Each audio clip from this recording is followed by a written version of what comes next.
vous avez dressé le tableau des 4 ripostes possibles de Vladimir Poutine. Et je le disais, ces ripostes, ce ne sera pas les frappes contre les civils, comme ça a été le cas ce matin. Ça n'aura pas d'incidence militaire. Ce sont des frappes psychologiques. C'est en quelque sorte du terrorisme d'État. Mais ça ne tient pas lieu de stratégie militaire, alors que Poutine est en difficulté sur ce front militaire. Alors, quels sont ces 4 ripostes? D'abord, voyons-les en détail. Voici les indispensables avec Fanny Veil. Bonsoir Fanny. Bonsoir David, bonsoir Gérard Haraud, bonsoir à tous. Quelles sont ces 4 réponses possibles selon Gérard Haraud?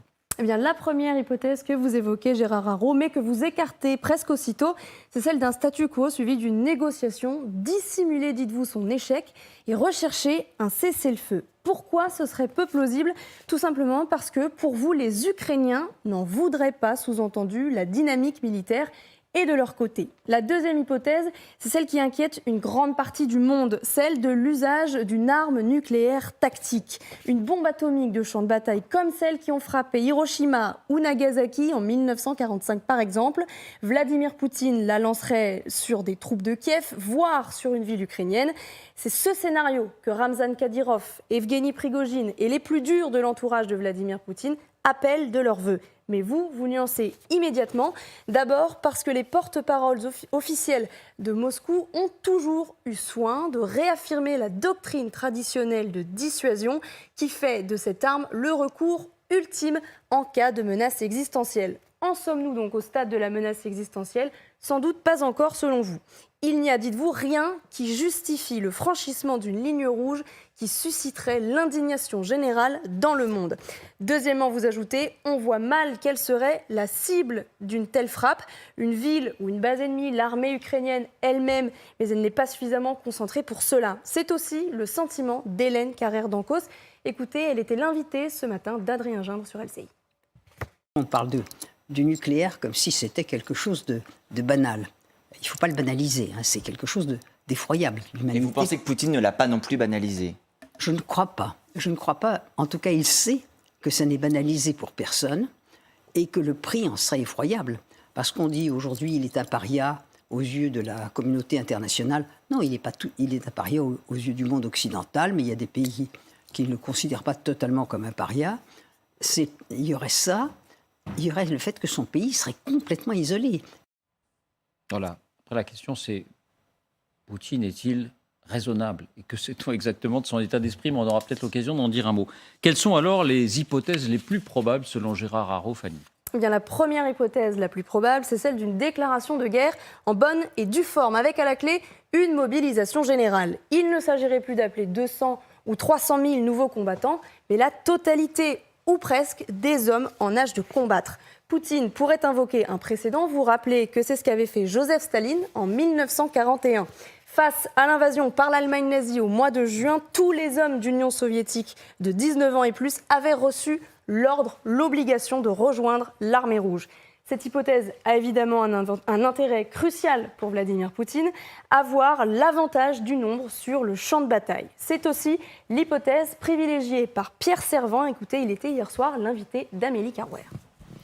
Je pense que Poutine est dans une logique soviétique. Il est dans la logique de la Deuxième Guerre mondiale.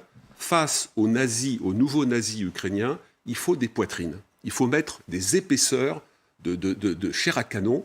Donc on passe à 1 million d'hommes, une masse, et les Ukrainiens, malgré leur armement moderne, etc., ne feront pas face à 1 million de soldats russes qui en quelque sorte, si vous voulez, seraient lancés pour ensevelir l'Ukraine. Cette hypothèse, selon vous, est plausible, mais ce n'est pas la plus probable, parce que le contexte est différent de celui de 1941. D'un côté, la Russie, dites-vous, était envahie, et de l'autre, le dictateur pouvait s'appuyer sur le parti communiste pour tendre, avec la brutalité qu'on connaît, toutes les forces du pays dans la même direction. Enfin, deuxième hypothèse la plus probable, le retour à une guerre de position. L'idée que pour les Russes, le temps n'a pas la même valeur que pour nous, qu'une guerre peut s'étaler sur des années, comme c'était d'ailleurs le cas depuis 2014 dans le Donbass. Et vous dites, Gérard Haraud, que c'est, je cite, tout ce que Vladimir Poutine peut espérer à l'heure actuelle. C'est sans doute la plus probable de toutes ces hypothèses. Pourquoi ? Parce que l'hiver arrive et avec lui, ce qu'on appelle la petite Rasputitsa, cette boue épaisse qui handicape et ralentit les soldats qui sont à l'offensive, aujourd'hui les Ukrainiens, et qui à l'inverse favorise donc ceux qui défendent les Russes, sans compter le gel qui arriverait avec l'hiver et risquerait d'immobiliser le front. Merci Fanny. Donc tenir pendant 2 mois, 3 mois, 4 mois, l'hiver, essayer de reconstituer avec cet appel, la mobilisation, une nouvelle force de 150 000, 200 000, 250 000 hommes, et puis à ce moment-là, essayer de reprendre ce qui a été pris dans les 4 territoires annexés. C'est ça votre hypothèse, Gérard? Oui, et encore faut-il que justement les mobilisés soient entraînés, soient armés de manière correcte pendant 2 ou 3 mois au minimum. Sinon, si on les envoie au front tout de suite, ce sera de la chair à canon et ça ne fera qu'aggraver la situation. Donc si l'armée russe telle qu'elle est aujourd'hui réussit à arrêter l'offensive ukrainienne, c'est un grand si, on n'en sait rien, et ensuite, pendant 2-3 mois, on forme les soldats et ensuite on dispose d'un corps de bataille renouvelé. Parce qu'aujourd'hui, le corps de manœuvre de Poutine, ça fait 7 mois qu'il se bat, il doit être complètement épuisé, il doit être vraiment sur les rotules. Mais justement, quand vous dites c'est un grand si, on a été quand même stupéfait, il faut bien le dire, et vous l'avez tous reconnu autour de cette table, par la rapidité de l'avancée ukrainienne, que ce soit dans le sud, à une moindre échelle, mais surtout dans l'est. Du côté du Donetsk, du côté de Lugansk et surtout du côté de la province de Kharkiv. Donc est-ce qu'ils ne vont pas continuer sur leur lancée? C'est une vraie question. Oui. Et c'est pour ça que Poutine... Parce que Poutine était un peu dans les cordes. Et la guerre, c'est aussi un choc de 2 volontés. On avait l'impression que les Ukrainiens avaient repris l'initiative. Et donc, Kharkiv, l'avancée sur Kherson et maintenant l'attaque contre le pont, qui était un coup psychologique, le 70e anniversaire, il fallait qu'il montre qu'il était prêt à réagir. Et donc voilà, il a choisi la mobilisation, il a choisi l'annexion, et maintenant il a choisi des tirs qui, comme cela a été dit, ont avant tout un aspect psychologique pour montrer qu'il est prêt à aller très loin, et dans l'espoir, à mon avis illusoire, de briser la résistance psychologique des Ukrainiens. Pour vous, le principal obstacle à ce qui serait une mobilisation générale façon Staline 1941, c'est la résistance intérieure russe. C'est la galère qu'a déjà été la mobilisation partielle, où on a vu les tours et les détours et les difficultés que ça a provoquées, c'est ça? Je ne sais pas si madame le sait, mais le sait mieux que moi, mais je me pose vraiment des questions sur l'opinion publique russe. Vous voyez, parce que toutes les informations qu'on a sur la mobilisation, soyons francs, c'est des informations ukrainiennes, d'origine ukrainienne, qui filtrent, qui disséminent l'information. C'est normal, c'est une guerre. Mais que pensent les Russes? Parce que, par exemple, voir des fusées tomber sur Kiev.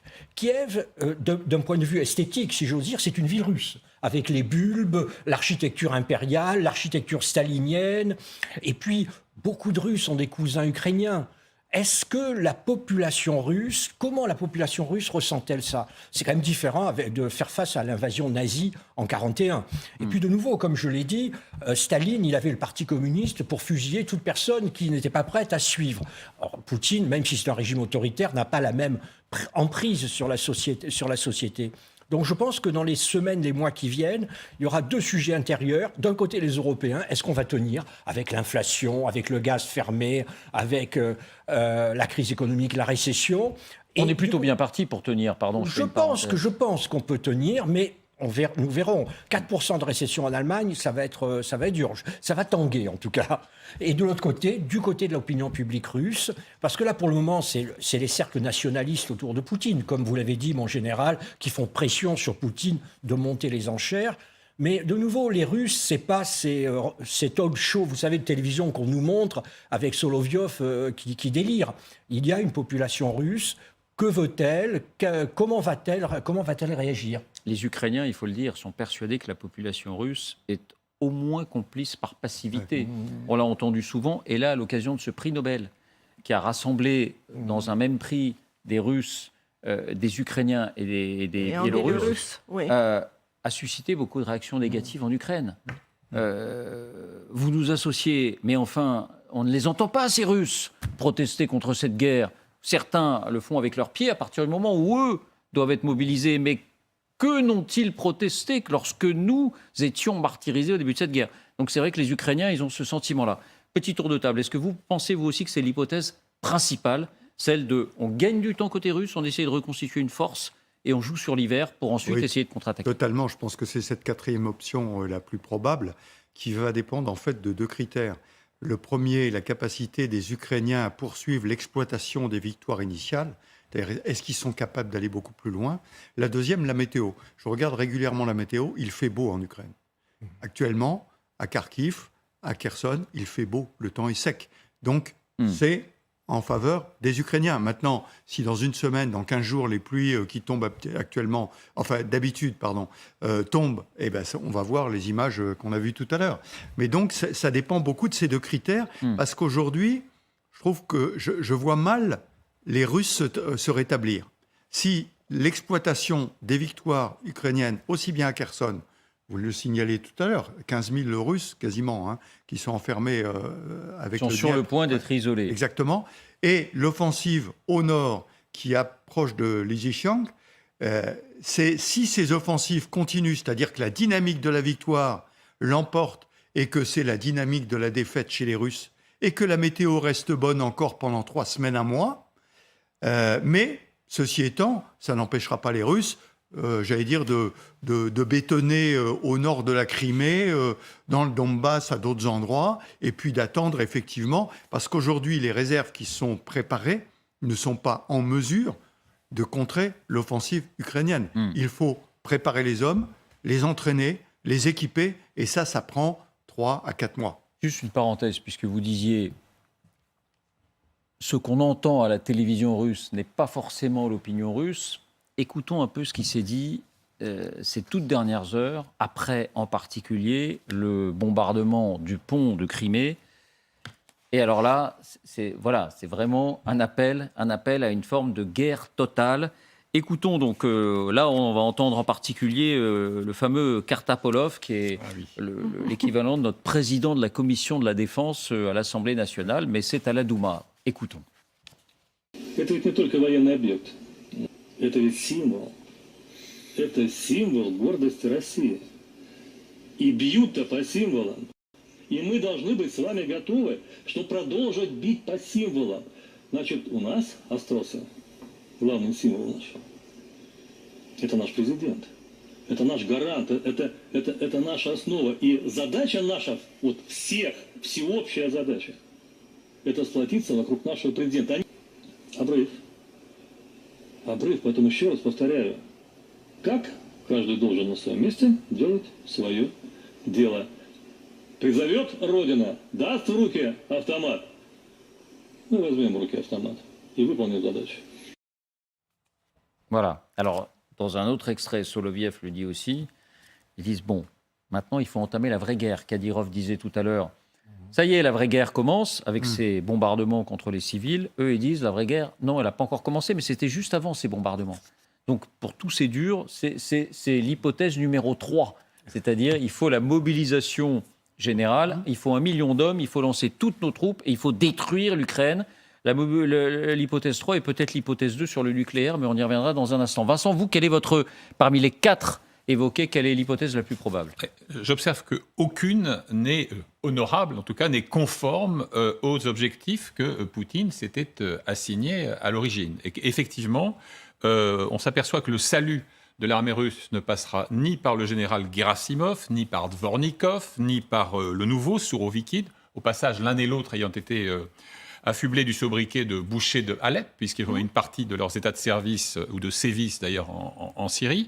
Mais le salut dépend plus du général hiver, c'est-à-dire deux conditions climatiques qui vont figer le front. On en est là.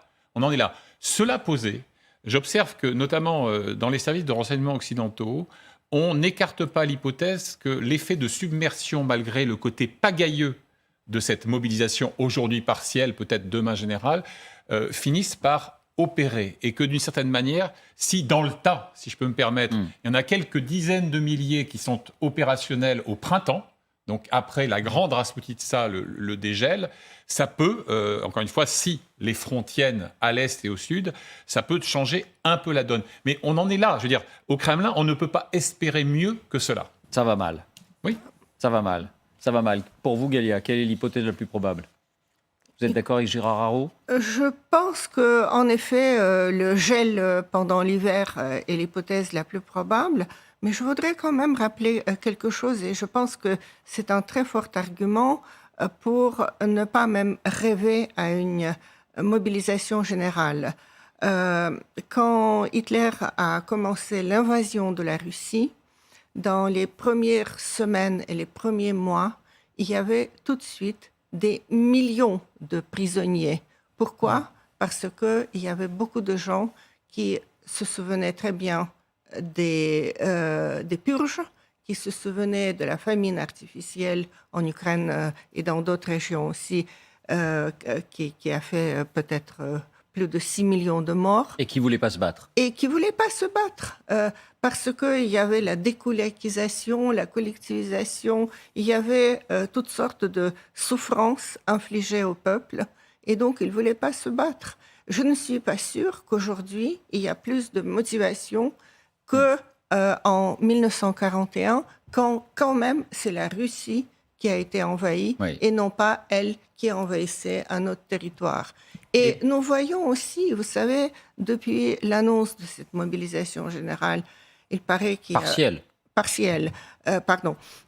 Il y a eu à peu près 200 000 personnes qui ont quitté le pays, mais il ne faut pas oublier qu'il y avait encore quelques centaines de milliers de pays. Il paraît que le chiffre global fait 700 000 de Russes qui sont partis partout où ils peuvent, au Kazakhstan, en Arménie, en Géorgie, au Dubaï. Vous dites que ce serait un chantier impossible à mener, cette mobilisation générale. Je pense, d'une part, et d'autre part, déjà maintenant, avec une mobilisation partielle, il y a des difficultés. On propose aux personnes mobilisées d'acheter leur uniforme, de venir avec son kit de première aide, etc. Parce que rien n'est préparé. On les envoie sans préparation, avec une ration pour 48 heures, et ensuite, avec la vieille idée russe, en fait, l'idée mongole, de se nourrir sur l'habitant. Vous pensez que cette armée peut tenir contre une armée bien entraînée, bien motivée et maintenant bien armée ukrainienne? Je crois que vous posez la question centrale. Depuis le début, nous avons d'un côté les Ukrainiens qui sont galvanisés, qui défendent leur pays et qui en plus sont galvanisés par la révélation des atrocités russes.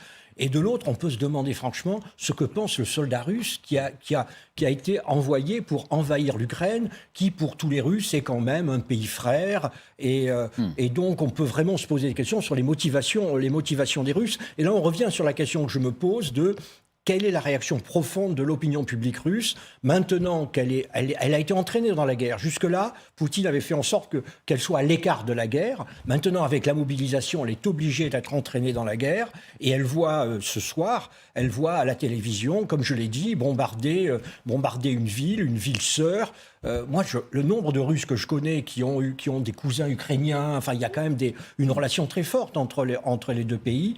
Je pense que pour beaucoup de Russes doivent se poser des questions. Alors, il y a un point sur lequel, et je vais vous demander votre sentiment là-dessus, Olivier aussi, il y a un point que vous jugez peut-être le moins plausible, ou en tout cas parmi les scénarios les moins plausibles, c'est le scénario nucléaire. Et là-dessus, nous, on balance toujours, parce que beaucoup de voix sur ce plateau plaident pour la gesticulation et disent, au fond, rien n'indique vraiment que Poutine ait changé par rapport à ce qu'était la doctrine initiale.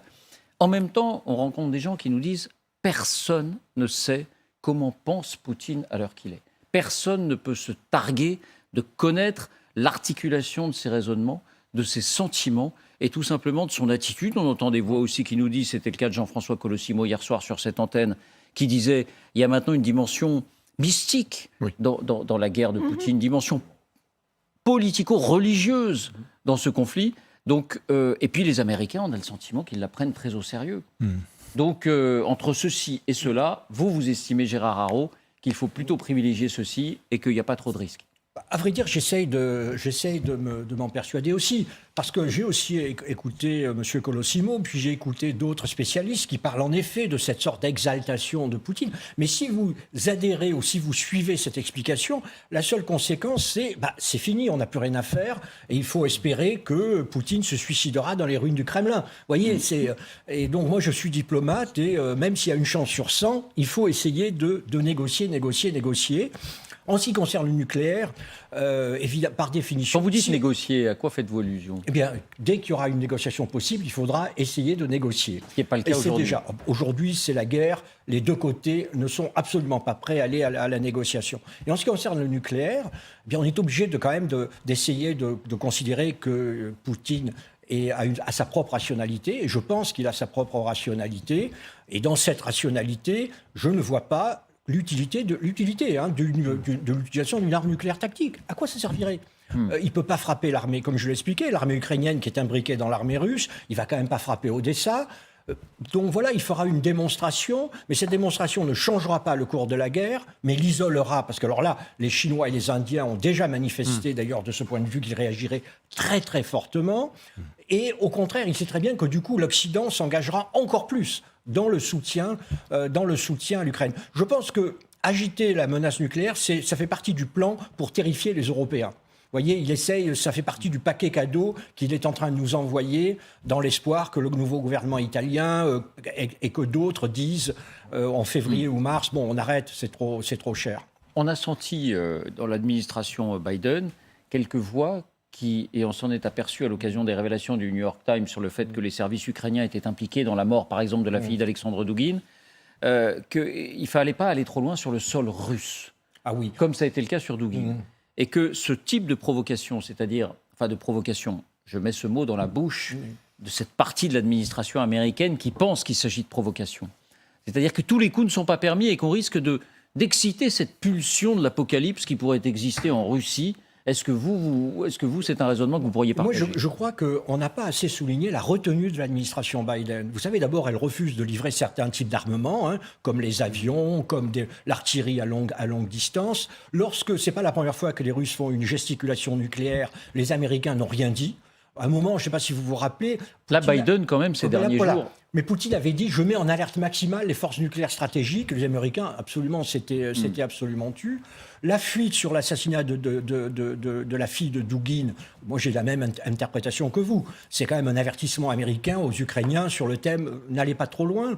Moi je sais, c'est évident, lorsque Zelensky a fait cette déclaration un peu surprenante, il faut des frappes nucléaires préventives. Les Américains ont réagi assez violemment. Enfin, Biden a parlé d'apocalypse. Oui, tout à fait. Et lorsque Zelensky a dit « je veux l'adhésion à l'OTAN », les Américains ont dit « il n'en est pas question ». Donc vous avez quand même des Américains qui gèrent cela avec beaucoup de retenue, qui ne veulent pas être entraînés dans une guerre avec la Russie.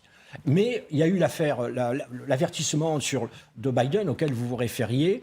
Et alors là, il y a un débat. Certains disent il a raison pour montrer aux Russes qu'on prend ça au sérieux. D'autres disent mais non, il exagère. Voilà, parce que vous savez, vous avez dû remarquer avec vos invités, dès qu'on aborde le nucléaire, ça devient une théologie où tout le monde démontre avec la même certitude tout et l'inverse. Alors je dois dire que sur ce plateau, il y a une relative humilité par rapport à cette question du nucléaire, même si la thèse de la gesticulation prend souvent le dessus. Quel est votre sentiment sur cette riposte possible parmi les quatre, Olivier? Oui, moi je dirais qu'on ne peut pas exclure la fuite en avant. Il ne fait que ça d'ailleurs de la part de Poutine depuis le 24 février. Donc l'utilisation dans sa trousse à outils de l'outil paroxystique qui est l'arme tactique nucléaire. Cela dit, je crois aussi beaucoup, non pas la rationalité, mais ses composantes, on va dire, au sein du régime russe, avec le FSB, mais aussi avec l'armée. Et là, les militaires américains parlent aux militaires russes. Et c'est même passé un moment par rapport à les Chinois pour dire attention, ligne rouge. Et là, ça ne sert à rien parce qu'il y aura beaucoup plus de pertes que de gains. Pour revenir aux hypothèses, je ne crois pas non plus au cessez-le-feu. Je crois davantage à une mobilisation partielle plus. Générale, c'est impossible. Général, c'est impossible parce qu'il n'y aura pas d'encadrement, comme vous le disiez, Général d'ailleurs. Il n'y aura pas de logistique. Ça va être une déconfiture. Cela dit, l'effet de masse sur le terrain des troupes russes qui arriveraient donc cet hiver, au printemps prochain, au bout de 2-3 mois de préparation et surtout d'acheminement, inquiète beaucoup les Ukrainiens parce qu'ils disent ce n'est pas que de la chair à canon, ça bouche les trous certes, mais ça sert aussi à l'offensive. Donc là-dessus, inquiétude de la part des Ukrainiens. Je crois aussi, pour finir, qu'il y a le côté de la guerre de position, redouté des deux côtés. Les Ukrainiens disent ça peut nous favoriser le gel, mais pas tellement parce que ça sera le deuxième hiver. Alors en dynamique, en offensif, ça peut effectivement sur le papier favoriser donc ceux qui sont dans la tactique d'offensive, mais en tout cas, nos forces sont quand même épuisées. Donc là-dessus, il y a quand même un ratio qui dit... pressons le pas, essayons de remporter la poche de Kherson, essayons d'enfoncer le clou à Bakhmout, défendu par les Tchétchènes et Wagner d'ailleurs, pour pouvoir justement mettre un terme à cette agression dans ces deux régions. Galia, un mot sur le nucléaire, parce qu'on connaît les positions de Dominique et de Vincent sur le sujet, mais comme ça fait un peu plus d'un mois qu'on ne vous a pas entendu, Est-ce qu'au vu des derniers événements, votre idée de la manière dont fonctionne Vladimir Poutine a été modifiée sur ce sujet du nucléaire? Je pense que la présence de ce scénario d'une guerre nucléaire est assez ancienne. Il y a déjà plusieurs années, quelqu'un comme M. Kiselev, qui est donc le propagandiste en chef, ou peut-être il partage ça avec Vladimir Solovyov, propagandiste en chef du Kremlin, montrait les cartes et disait qu'on pourrait réduire au centre radioactif toute la côte Est ou même l'ensemble des États-Unis. On échafaude toutes sortes de scénarios. Mais c'était avant les revers militaires russes. Oui, mais le nucléaire est intact. C'est pas ces revers qui changent quelque chose aux têtes. Non, mais on évoque un Vladimir Poutine qui, acculé et nourri d'un certain mysticisme, pourrait sombrer dans une idéologie apocalyptique. Mais c'est tout à fait possible. Du sacrifice. Voyez, il y avait des militaires qui, dès le début, ont été contre cette invasion de l'Ukraine, dont certains nationalistes, comme M. Ivachov. Il y a toujours des généraux qui sont très réticents, parce que les généraux, à la différence des idéologues, connaissent ce que c'est une guerre, les réalités d'une guerre. Et, donc ce sont des garde-fous. Et moi, j'ai l'impression qu'en remplaçant maintenant sans arrêt les généraux et en propulsant des gens comme Kadyrov et Prigojine. Prigojine est un criminel. Il a fait 2 fois la prison. Il gère... Le fondateur de la milice Wagner. Il gère une compagnie Wagner qui est coupable de plusieurs innombrables crimes de guerre en Syrie et aussi en Afrique.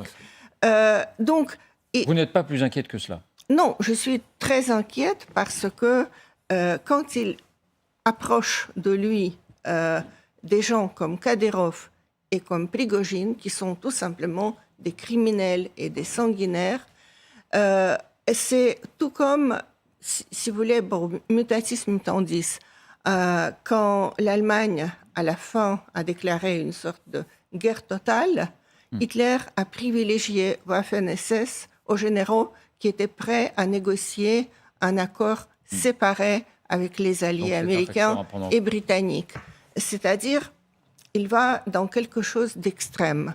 Qu'est-ce qui se passe dans sa tête? C'est très difficile à savoir, mais c'est vrai que depuis longtemps, il se croit apparemment à son rôle de sauveur de la Russie, de quelqu'un qui peut agrandir et rendre le lustre à l'État russe. Donc, malheureusement, moi, je ne pourrais pas totalement exclure un scénario nucléaire. Voilà. Une ou deux choses sur votre livre, parce que au-delà de ce qu'on évoque, pour vous, cette guerre s'inscrit aussi dans un mouvement de l'histoire, je le disais, où l'ordre international n'est plus le même, et en particulier le moment occidental, dites-vous, qui avait suivi l'effondrement du bloc communiste, arrive à son terme. Et on revient d'une certaine manière, pour vous, au monde d'avant 1914. C'est pour ça que vous évoquez beaucoup ces épisodes historiques qu'on doit relire pour bien comprendre comment fonctionnait le monde et pour en tirer les leçons peut-être pour aujourd'hui. Et si rien ne se répète exactement, la nature humaine retombe exactement dans les mêmes ornières, dites-vous. Mais est-ce que justement cette guerre en Ukraine ne réhabilite pas d'une certaine manière une certaine vigueur occidentale dont on pouvait penser, et vous le dites beaucoup, pacifié, protégé, prospère? Nous avons cru ou fait mine de croire que la guerre n'était plus qu'un archaïsme et que nous étions protégés. Est-ce que, au contraire, ça ne nous redonne pas un coup de fouet quand on voit la réaction de l'Europe et même des États-Unis? Oui, ça devrait nous donner un coup de fouet, ça devrait. Mais il y a un autre risque, c'est-à-dire que nous formions notre bloc occidental. Vous savez, qu'on soit entre nous, les Blancs, assurés d'être le camp du bien, parce qu'on voit bien que dans cette guerre, le reste du monde ne nous soutient pas. Parce que le reste du monde considère que c'est une guerre d'occidentaux et qu'ils n'ont pas à s'en mêler. Mais on peut avoir le sentiment qu'ils soutiennent de moins en moins la Russie aussi. Ah non, mais ils n'ont jamais soutenu la Russie. Hein. Ils veulent simplement ne pas s'en mêler. Vous voyez, ils veulent absolument pas. Voilà, Poutine fait ce qu'il veut en Europe. Tant que ça ne les concerne pas directement, ils n'ont aucun intérêt à prendre notre parti. Et donc, moi, ce que je crains également, c'est que ce bloc occidental, révigoré par le sentiment d'être du bon côté, eh bien, justement, oublie de parler à ces autres pays qui ne partagent pas notre vision du monde. Il faut parler aux Indiens, il faut parler aux Brésiliens. Et on ne leur parle pas aujourd'hui pour vous? Mon inquiétude, c'est que les Européens, étant à ce point rassurés par la vigueur américaine, eh bien, se disent on fait bloc avec les États-Unis. Et s'ils nous ont rendu service, si j'ose dire, en Europe, eh bien, nous devons les soutenir également, par exemple, face à la Chine. Je crains qu'il y ait une sorte d'extension d'un nouvel occidentalisme. Et donc, moi, je dis, s'il y a un occidentalisme 2.0, on pourrait avoir un gaullisme 2.0. Bon, et puis, il y a une autre chose, c'est que vous vous dites, oui, la politique étrangère, c'est parfois accepter le détestable pour éviter l'insupportable. Et vous dites, admettons que l'objectif de la diplomatie est de se contenter du moindre mal, plutôt que de viser au bien absolu. À voir ce qui est arrivé en Irak depuis l'invasion américaine de 2003 et en Syrie depuis le début de la guerre civile en 2011, ne peut-on pas, par exemple, conclure qu'il y a pire qu'une dictature? Alors ça... Oui, c'est dur, ça, à envoyer quand voilà, on écrit... Vous le dites d'ailleurs, vous le dites. Nous détournons instinctivement le regard d'une telle affirmation, c'est-à-dire non, il faut lutter contre la barbarie, contre les dictatures, ça doit être notre priorité. Vous vous dites parfois, ça ne doit pas être forcément la priorité. Vous savez, il se trouve que j'ai été l'ambassadeur qui a fait voter la résolution, sur instruction du président de la République, de l'intervention en Libye. Et donc, la résolution 1973, eh bien, depuis lors, je dois vous avouer que je me pose des questions. Qu'est-ce qui est le mieux? Est-ce que c'était le mieux? C'était laisser Kadhafi l'emporter, imposer sa dictature sanglante, mais établir une sorte de paix, maintenir la paix? Ou est-ce que nous avions raison d'intervenir en ayant maintenant, on le sait bien, une sorte de guerre civile larvée en permanence? En Syrie, par exemple, Dieu sait si le régime d'Assad est épouvantable, c'est un régime sanguinaire, mais est-ce que finalement il n'aurait pas été meilleur de maintenir le régime d'Assad plutôt que d'entretenir cette guerre civile qui a coûté sans doute la vie à des centaines de milliers d'innocents? Alors je sais bien, quand je dis ça, vos spectateurs vont m'insulter sur Twitter dans une heure, mais je crois que c'est une question dont nous devons nous poser. C'est une des questions dérangeantes, mais passionnantes que vous abordez dans ces histoires diplomatiques, leçons d'hier pour le monde d'aujourd'hui. J'imagine que ça ne manquerait pas de vous faire réagir, mais là, ce sera peut-être pour une autre fois. Je vois Vincent qui déjà s'agite sur sa chaise. Non, alors en 30 secondes, Vincent. Non, simplement ma conviction étayée par 30 ans de reportage en zone de conflit, c'est que la diplomatie ne résulte pas d'un jeu aux sommes nulles entre la morale et l'efficacité. Et qu'on peut être efficace sans nécessairement renoncer à ses valeurs au nom de je ne sais quel réel politique. C'est une conviction personnelle. Ce serait l'idéal. Merci beaucoup Gérard Haro. Aux éditions Grasset, ces